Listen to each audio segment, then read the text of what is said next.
প্রিয় অষ্টম শ্রেণীর ছাত্রছাত্রীরা, তোমাদের গত বছরের বাংলা প্রশ্নপত্র তো দেখো ইতিমধ্যে পরীক্ষা বিভিন্ন স্কুলে শুরু হয়ে গেছে বা অনেকের কাছাকাছি আগস্ট মাস থেকে পরীক্ষা হবে। তো অনেকেই কমেন্টে লিখেছিল যে বাংলা প্রশ্নপত্র বা বিভিন্ন প্রশ্নপত্রগুলো যেসব আগে পরীক্ষা হয়েছিল গত বছরে, তো সংস্থার প্রশ্নপত্রগুলো দেখাতে। তো দেখো আমি প্রশ্নপত্রগুলো দেখাচ্ছি। এই প্রশ্নগুলো থেকে অনেক প্রশ্ন কমন আসবে তোমাদের পরীক্ষায়, হুবহু অনেক প্রশ্ন আসবে। কিন্তু এবছর আগের বছরটা 25 নাম্বার ছিল, এবছর 50 নাম্বার। একই সিলেবাসে পরীক্ষা, কিন্তু প্রশ্নের মানটা বেশি হয়ে যাবে। তো এই প্রশ্নগুলো সেখান থেকে অবশ্যই থাকবে। তো দেখো একের দাগে 6টা এমসিকিউ প্রশ্ন দিয়েছে। প্রথমে অকুল ড্যাশ ফেটে পড়ে গর্জন। এবছর যেটা 50 নাম্বার, এবছর সেটা হচ্ছে 50 মিনিট সময়, এবছর 1.5 ঘন্টা সময় থাকবে, অর্থাৎ তোমাদের 1 ঘন্টা 30 মিনিট সময় থাকবে। তো দেখো 6টা কি বলছে প্রশ্নপত্র আমরা পড়বো। প্রথমেরটা বলছে অকুল ড্যাশ ফেটে পড়ে গর্জন। তোমরা অ্যান্সারগুলো করো, না পারলে আমি বলবো, তো তোমরা আগে প্র্যাকটিস করো, না হলে কিন্তু মনে থাকবে না।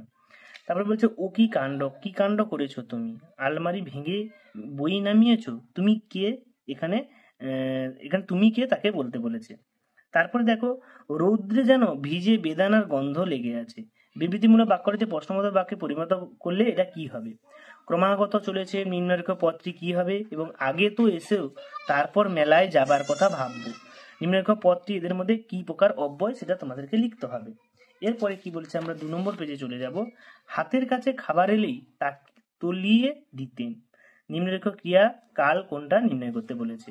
কেবল প্রান্তর জানে তাহা, প্রান্তর কি জানে।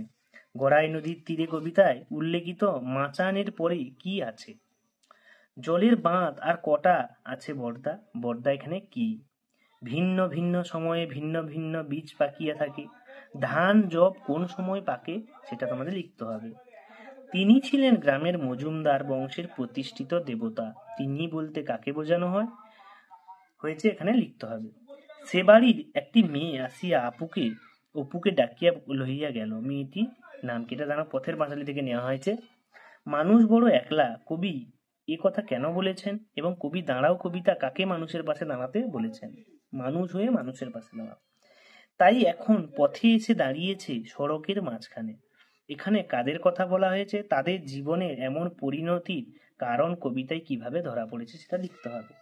এরপরে আমরা 3 নম্বর পেজে চলে আসি। 3 নম্বর পেজটা দেখো সংক্ষেপে। তিনি ছিলেন পার্লামেন্টারি বক্তা, কার কথা বলা হয়েছে।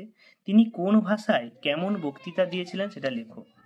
সাব্বাস, হ্যাঁ মায়ের দুধ ছিল বটে।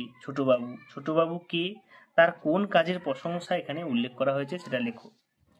তারপরে বলেছে দেখো 5-এর দাগের 3 নম্বরে যে কোনো একটা করতে হবে।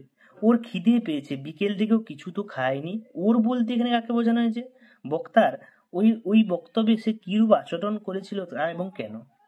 সাজ একেবারে 5 গাড়ির বাবা, সাজ একেবারেই 5 গাড়ির বাবা, কে কাকে কথা বলেছে প্রসঙ্গটি উল্লেখ করতে বলেছে। এরপরে আমরা লাস্ট পেজে চলে আসছি। লাস্ট পেজে কি বলেছে দেখো 6-এর দাগে নিম্নলিখিত প্রবাদগুলি সার্থক বাক্যে প্রয়োগ করো। মারিত গন্ডার লুটিত ভান্ডার, হেলে ধরতে পারে না কেউটে ধরতে যায়। থোর বাড়ি খাড়া, খাড়া বাড়ি থোর। রাজায় রাজায় যুদ্ধ হলো, উলু খাগড়া প্রাণ গেল। কাজের মধ্যেই দুই, খাই আর শুই, যার ধন তার নয়, নেপায় মারে দই। তো এই প্রবাদ বাক্যগুলো তোমাদের সার্থক বাক্যে প্রয়োগ করতে হবে। তো দেখো এই হচ্ছে তোমাদের প্রশ্নপত্র। তো এই প্রশ্নপত্র প্র্যাকটিস করে যাবে, পরীক্ষা এখান থেকে অনেক প্রশ্ন কমন পাবে। একই সিলেবাসে পরীক্ষা, কিন্তু প্রশ্নের মানটা এবছর একটু বাড়িয়ে দিয়েছে সরকার থেকে।